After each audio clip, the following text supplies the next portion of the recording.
السلام علیکم ویورز، میں ہوں ایڈوکیٹ علی حیدر اور آپ دیکھ رہے ہیں میرے یوٹیوب چینل لا ٹائگرز۔ آج کی ویڈیو میں ہم حق مہر کے بارے میں بات کریں گے کہ حق مہر کیا ہوتا ہے، اس کی کتنی اقسام ہیں اور مختلف قسم کے کوشچنز ہیں حق مہر کے حوالے سے، ان کو آج ہم ڈسکس کریں گے۔ تو اگر حق مہر کی ڈیفینیشن کو دیکھا جائے تو ازدواجی زندگی کے دوران بیوی کو خود سپردگی کے بدلے میں دیے جانے والا حق مہر کہلاتا ہے۔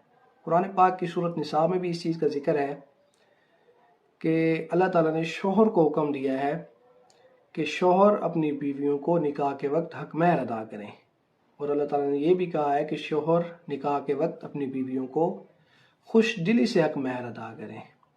اور قرآن پاک میں اس چیز کا ذکر نہیں ہے کہ حق مہر کتنا ہوگا۔ حق مہر جو ہے وہ شوہر کی حیثیت دیکھ کر طے کیا جائے گا اور تعین بھی اس کا اسی طرح کیا جائے گا۔ اور حق مہر جو ہے وہ نقدی رقم کی صورت میں بھی دیا جا سکتا ہے، زیورات کی صورت میں بھی دیا جا سکتا ہے، کسی جائیداد یا پراپرٹی کی صورت میں بھی ادا کیا جا سکتا ہے۔ اور یہ حق مہر کا تعین یا حق مہر کی ادا کرنے کی جو ہے وہ دو گواہوں کی موجودگی میں ہوگا، اور وہ جو دو گواہ ہیں وہ بھی بیوی کی مرضی کے مطابق ہوں گے۔ اگر بیوی ان دو گواہوں کو تسلیم نہ کرے تو وہ گواہ نہیں ہوں گے، گواہ وہی ہوں گے جن کو بیوی چاہے گی اور بیوی ان کو گواہ تسلیم کرے گی، وہ گواہ ہوں گے۔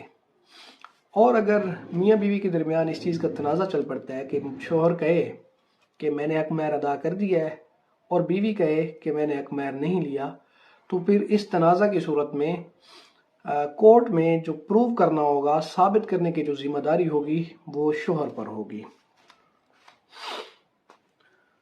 اور یہ جو حق ہے یہ صرف اور صرف بیوی کا حق ہے۔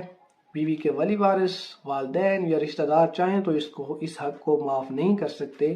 اگر بیوی چاہے تو اس حق کو معاف کر سکتی ہے، بیوی چاہے تو اس حق کو ہبہ کر سکتی ہے۔ جیسے ہم کسی کو کوئی پراپرٹی یا کچھ ہبہ کرتے ہیں، گفٹ کرتے ہیں، اسی طرح اس حق مہر کو بیوی اگر چاہے تو ہبہ بھی کر سکتی ہے، اور اسی طرح کسی خدمت یا تعلیم وغیرہ کو بھی حق مہر کہا جا سکتا ہے۔ اب چلتے ہیں حق مہر کی اقسام کی طرف۔ پہلی قسم ہے پرومپٹ ڈاور، مطلب مؤجل حق مہر مؤجل۔ یہ وہ حق مہر ہے جو ازدواجی تعلقات قائم ہونے سے پہلے ادا کیا جاتا ہے۔ ٹھیک ہے، تو ازدواجی تعلقات قائم ہونے سے پہلے جو حق مہر ادا کیا جاتا ہے اسے ہم مؤجل حق مہر کہتے ہیں۔ اور ایسے حق مہر ادا نہ کرنے کی صورت میں بیوی اگر چاہے تو وہ شوہر سے علیحدگی بھی اختیار کر سکتی ہے اور عدالت کے ذریعے اپنا یہ حق مہر وصول بھی کر سکتی ہے، اور جب تک یہ ان کے درمیان تنازع چلے گا تب تک نان و نفقہ کی بھی ذمہ دار ہوگی۔ اور اگر شوہر کی قطعی انکاری ہو جائے کہ اس نے حق مہر دینا ہی نہیں ہے تو پھر ایسی صورت میں جو بیوی ہے وہ طلاق کا دعویٰ بھی کر سکتی ہے۔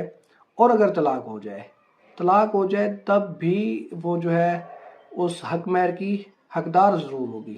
ایسا نہیں ہے کہ طلاق ہو گئی پھر حق مہر سے جان چھوٹ جائے گی شوہر کی، نہیں، اگر طلاق بھی ہو جاتی ہے تب بھی اس کو حق مہر ادا کیا جائے گا۔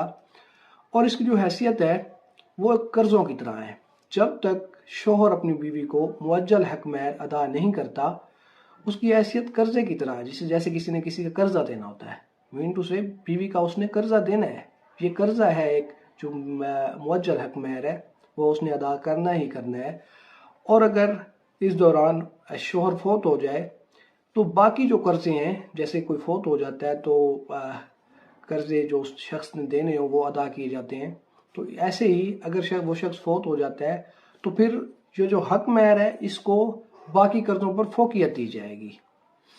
اس کی دوسری قسم ہے ڈیفرڈ ڈاور، مطلب غیر مؤجل حق مہر۔ یہ وہ حق مہر ہے یہ یا تو شوہر کے فوت ہونے کی صورت میں ادا کیا جاتا ہے، یا پھر اگر شوہر بیوی کو طلاق دے دے تب ادا کیا جاتا ہے، یا پھر شوہر اگر بلا وجہ دوسری شادی کر لے تب ادا کیا جاتا ہے۔ اس حق مہر کا مقصد ہی یہی ہے کہ شوہر بلا وجہ دوسری شادی نہ کرے یا پھر بلا وجہ طلاق نہ دے۔ اگر وہ ایسا کرتا ہے تو اس کو یہ لازماً یہ حق مہر غیر مؤجل دینا ہوگا۔ Section 6 of family law ordinance 1961 کے مطابق اگر شوہر بلا وجہ شادی کرے گا تو اس صورت میں اسے غیر معجل حق میل فوراً ادا کرنا ہوگا۔ اور اگر نکاح کے وقت اس چیز کا تعین ہی نہیں کیا گیا کہ حق مہر معجل ہوگا یا غیر معجل ہوگا، تو ایسی صورت میں اس حق مہر کو معجل ہی مانا جائے گا۔ لیٹ سے اگر تنازع ہو جاتا ہے، بات کورٹ تک جا پہنچتی ہے، تو پھر کورٹ یہ چیز تو تعین ہی نہیں ہوئی کہ وہ معجل ہے یا غیر معجل ہے، کورٹ اس چیز کو معجل ہی تصور کرے گی۔ اور اس کی تیسری قسم ہے کسٹمری ڈاور، یا ہم اسے کہتے ہیں مہر مثل۔ یہ آج ایسا حق مہر ہے جس کو نکاح کے وقت تعین نہیں کیا جاتا، کہ بعد میں میاں بیوی اپنی مرضی کے مطابق اس کو تعین کر لیں گے اور یا پھر ثالث کے ذریعے اس کا تعین کر لیں گے۔ ایسے حق مہر کو کسٹمری ڈاور کہا جاتا ہے یا مہر مثل کہا جاتا ہے۔ اور اگر ایسی صورت میں بھی تنازع چل پڑتا ہے تو پھر کورٹ جو ہے، عدالت کس طرح حق مہر مقرر کرے گی؟ یہ حق مہر اس طرح مقرر کیا جائے گا کہ شوہر کی حیثیت دیکھی جائے گی، بیوی کے باپ کی حیثیت دیکھی جائے گی، اور بیوی کی جو بہنیں ہیں ان کو کتنا حق مہر ادا کیا گیا تھا، ان کی جو پھوپھیاں وغیرہ ہیں ان کو کتنا حق مہر ادا کیا جائے گا، اور اس کی جو خالائیں وغیرہ ہیں ان کو کتنا حق مہر ادا کیا جائے گا۔ یہ سب چیزیں دیکھتے ہوئے عدالت اس چیز کو، اس حق مہر کو مقرر کرے گی۔